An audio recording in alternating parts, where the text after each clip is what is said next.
Yo, it's your boy Louis G back with another video. Hey, I'ma just get right into it. If you don't know, or if you're new to the channel and haven't seen any of my videos, I'm brand new to CS. I started playing CS2. I currently have 365.9 hours in the game. I can say like I'm okay, because I still have like FPS like experience, I guess, so I'm okay at the game. But today we gonna take a history class for CS2, or not CS2, for CSGO, Counter-Strike, I don't know, but basically a history class of all of CS. So if you do enjoy, please like, subscribe, and make sure you smash that like button, or smash that notice button to get notified when I post my next video. But without further ado, let's get into it. See, I'm brand new to the game, so I need a little bit of history so I understand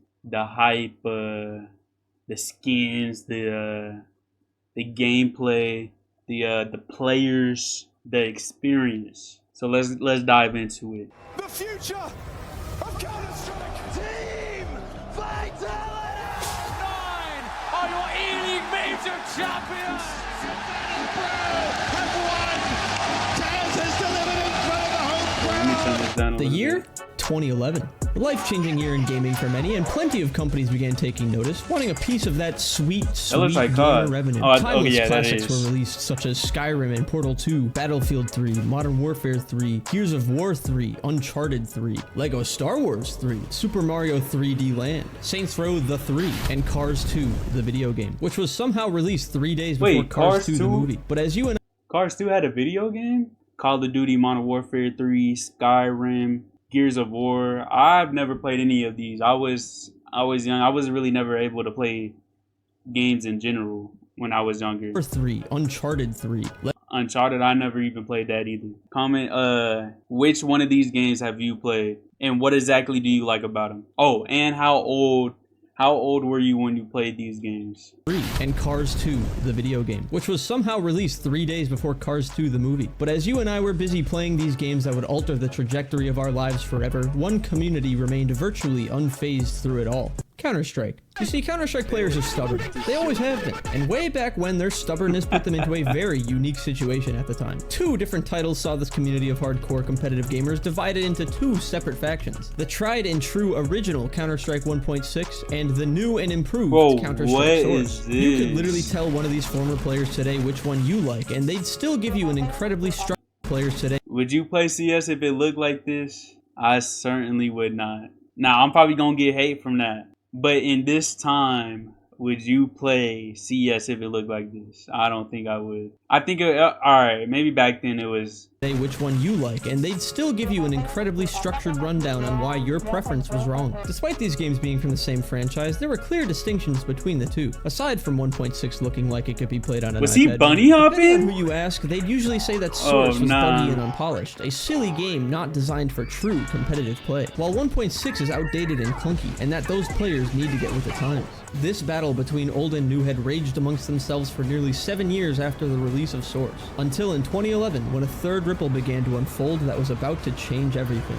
Counter-Strike 3. Well, sort of. This one doesn't actually count, and we don't acknowledge this one, and this one is not technically Counter-Strike 2 because this one is CS2, but to understand how we got here, we need to go back to where it all started. Before there was a shitty sequel. Before there was Counter-Strike Condition Zero. We need to go back to the 90s, where a student 0.0. At this point, Counter-Strike was only Hostage Rescue, which goes to show how good it was for people to actually be playing that game. However, when Counter-Strike Beta 4.0 saw the introduction of it is 90s, the developers of Half-Life noticed how successful the game was becoming and began assisting with the game's development until deciding to buy the rights to Counter-Strike and hiring both Gooseman and Cliff in the process. And then on November 9th, 2000, Counter-Strike 1.0 was officially released for Windows. Also on this exact day in history, some French kid named Matthew. If y'all ever played Half-Life Counter-Strike, let me know. This looks really old. 2000 Quake was still the main event at CPL. Also came Counter-Strike's final release, 1.6, which coined the term CS 1.6 since everyone is going to be playing on the same version all the time. For Gooseman, the success of the game... Wait, that was in the 90s, bruh.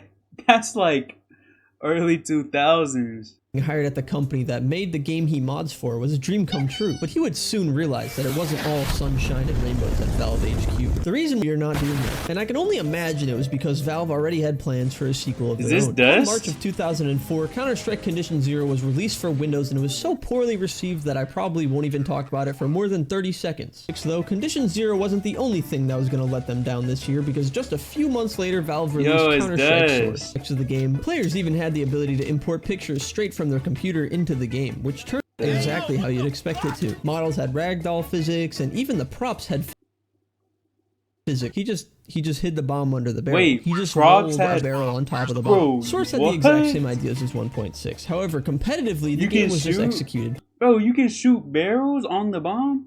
Bro, that's too OP. Poorly. What the Wikipedia won't tell you about reception and competitive divide is that holy shit did nearly everyone hate it. There wasn't just some criticism, there was a much larger part of the community who refused to play it at all. 1.6 had better movement, spray mechanics, sounds, and physics, not to mention most people who play 1.6 didn't have good enough computers to run Source, especially players in less fortunate countries. As an example of how out of touch Valve was at the time, in 2000, I don't know who came up with this abysmal idea, but I assume it was intended to take advantage of Steam's quick and easy update system, showing that weekly updates were possible. A couple of months later, Valve had abandoned this idea after players showed them why it was incredibly stupid. This kind of just proved that Valve did not know what the fuck they were doing. So with all that being said, and 1.6 basically never getting updated again, let's...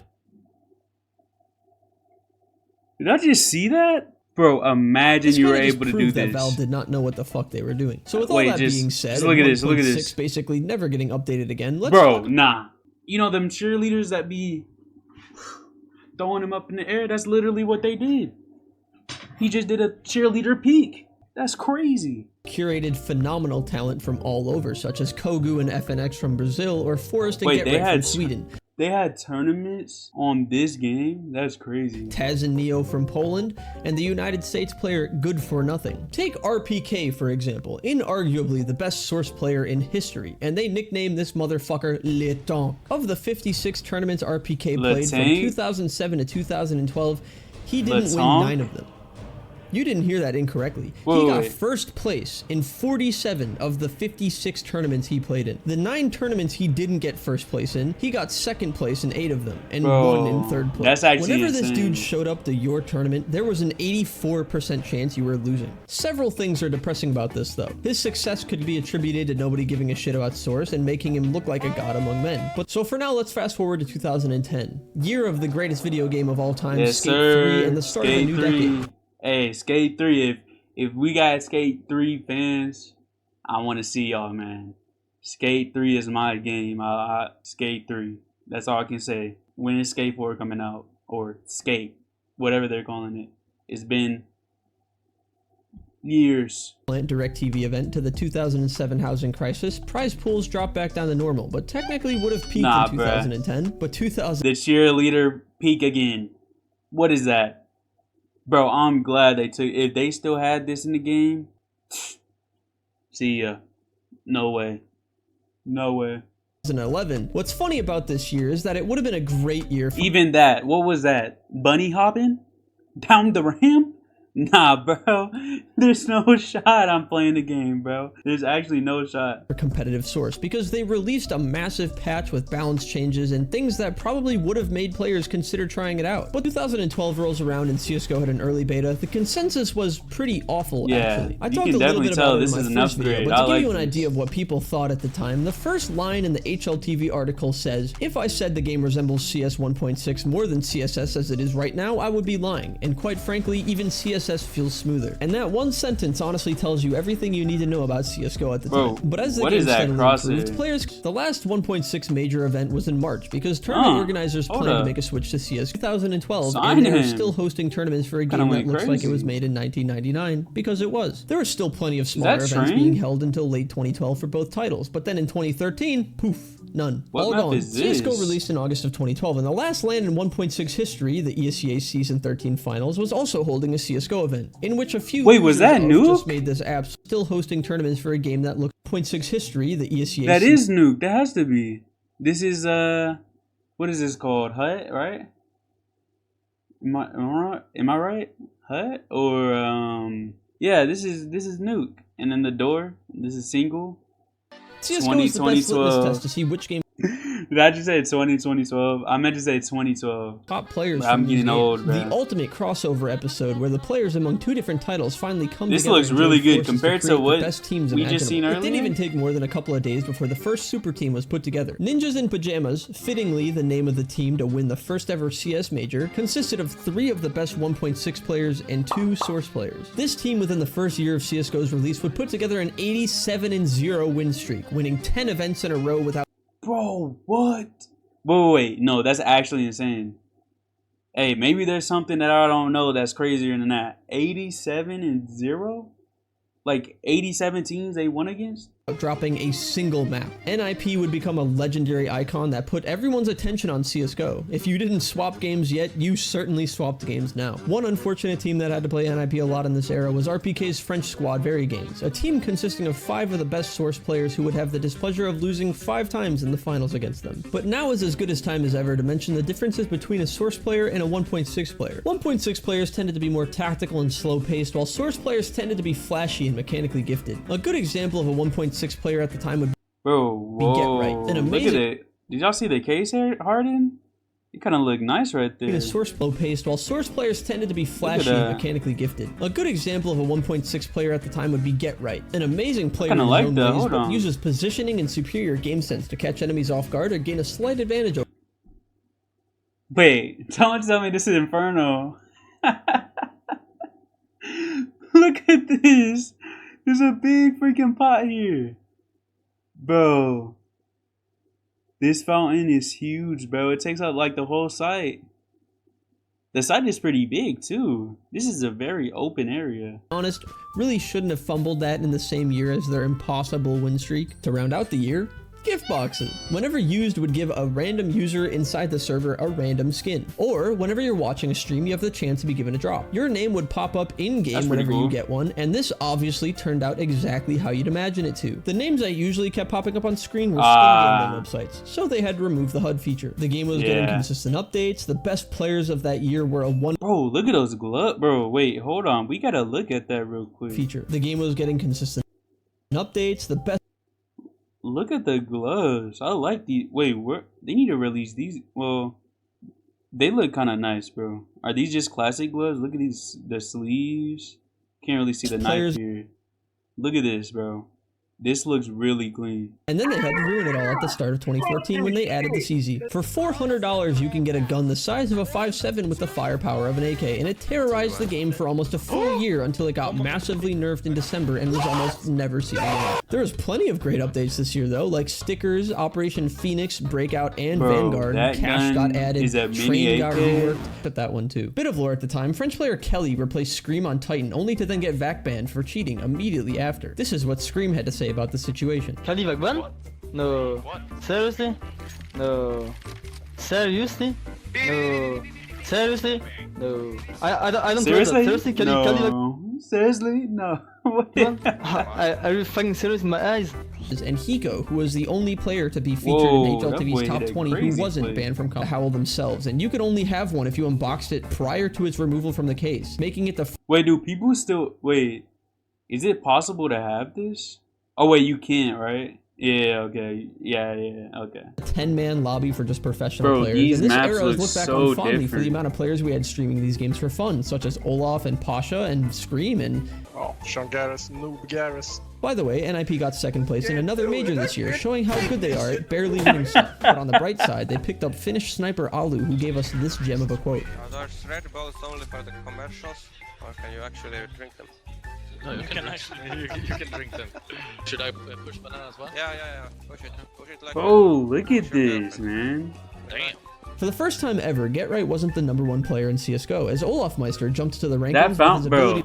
That fountain definitely takes up the whole site, to rifle and op at the same time. Actually kept the tradition of having only one NA player in the top 20 alive by getting 20th himself. Oh, and the R8 was also added this year. Probably the biggest mistake in CS history, this pistol was a replacement to the Deagle and would one-shot enemies to the body with a slight trigger delay. I have no idea why they added this to the game, and it still doesn't make any sense because the gun was nerfed and never changed, like they refused to make it viable. Shadow Dagger knives were also added, and people like to call them butt plugs. 2016, in my opinion, was one of my favorite years of CSGO. Operation Operation Wildfire, Nuke and Inferno reworks, Gamma cases which included a bunch of new textures for knives like lore and Gamma Dopplers, gloves and graffiti are Simple. Simple at this time was around 18 years old when joining Liquid and was given the chance after Hiko stood in for the Ukrainian team Flipside, somehow becoming close friends with each other. Simple was incredibly toxic, loud, and fucking amazing at Counter-Strike, which earned him an interesting reputation in NA where he now had to live to play with Liquid. Wait.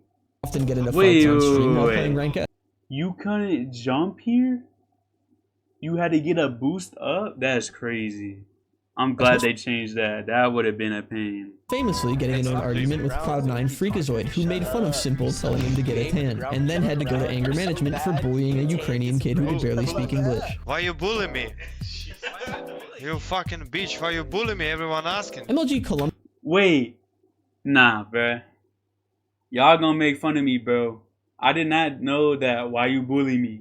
Why you bully me, huh? I didn't know that came from Simple. Bro, what? Constantly scrambling to find a fifth that meshed well with them, and were forced to play with their coach, Threat, after Pith had visa issues and couldn't travel. If they wanted to defend their major I like status, it meant having to make the it T skins are nice. I think they should bring those back. Over 4 years before North America had to go and let us down yet again. Here he comes once again. The first base is a Dren. He's going to hit the ground there as Cold. Oh, what? A jumping double from Cold! What is going on right now? After this round, Liquid blew the lead and did the same thing on the next map to lose the series. Whoa. It was still an amazing run for Liss. It bro, still makes people today, I don't see that, bro. I don't see that even today. Went on to win the major. By the time Liquid made it to the finals and got just a whiff of winning a major, bro, you know, one thing that's actually cool that I like about games is like put in like what you call it? I guess like messages from the past, like crazy events that happened in the past in the maps. Like I like how they did like the sprays where it happened on those maps. You know what I mean? I think that's really cool to have. New era. If you thought 2016 saw a bunch of new names take center stage, wait until you see it now. For updates, we had Operation Hydra. Bro, he's cheating. And There's a lot no of skins, way. But that's honestly it. Insane year with how SK was performing and FaZe building a super team after acquiring Miko and then winning a tournament 2 months later. Despite winning the major. Okay, that's a little bit like more like the fountain right there. This fountain right here, okay, that's, I mean, it's still taking up the whole space with the outside of the fountain. But at least there's an actual fountain instead of a freaking huge flower pot. Just say, all of Meister, I love you. And second. Bro, look at the crowd, bruh. When I was a kid, I did not know, 2017? Bro, I did not know CS was like this. Bro, look at the crowd. This is a stadium full of people just watching CS. Like, obviously, like, now is a lot more than this. But, like, 2017, I would have never thought. I wasn't even allowed to look at, like, stuff like that. Oh, God, and Danger Zone. Yeah, CSGO Battle Royale was a thing at some point. This was a big deal when it came out. Oh, bro, I remember. One of my friends was telling me about this, bruh. Bro, they really had a battle royale. This is Apex, but just a CS. Okay, yeah. Okay, this is I didn't know CS at this time, bro. So all I'm thinking is this looks like Apex. Look at, he just threw a jump pad. Apex literally copied also this year, Bully at some point. Look at this was a big deal when it came out, but look, it got jump neglected pad. And only a few. That's literally what's his name? The dude that stabs himself and starts running fast. You know what I'm talking about? And he throws out the jump pads. This is literally that. Apex copied this, bruh. Did people actually play that battle royale, or did it like flop like really bad? Or I guess it would have flopped because nobody is not even a thing anymore. But like a lot of people even play that. I wonder if people did. First major MVP and takes back his #1 spot. The icing on the cake for the tragic story of Nico is that his former team, FaZe, ended up winning the next. Wait, has Kerrigan been on FaZe since 2019? Twist, who is a part of... Oh, wait, no. 2017, because I think I seen a clip of him. I could be wrong. I'm not sure. 2024, there's this kid named Donk who is currently terrorizing the whole scene right now, and people are accusing him of cheating, even on LAN. He is like only 17 years old, and you know what? He's starting to look like another Zywoo out there. So, he's 18 now. I think Donk is... I've seen some clips of Donk. He's actually, like, insane, bro. If Donk plays CS for a long time, like, he has, like, so much time. He's 18, bro. He's 18. Like, he has so much time. Bro, he's gonna be crazy, bro. He's gonna be on the top. But yeah, I got a little bit of the history. I understand the game, the history, the moments, the crazy moments, the hype, players, the teams. We got a good history lesson. Hopefully y'all enjoy. If y'all do enjoy, please like, subscribe, make sure you hit the notice button. See y'all in the next one. Have a great day. Peace.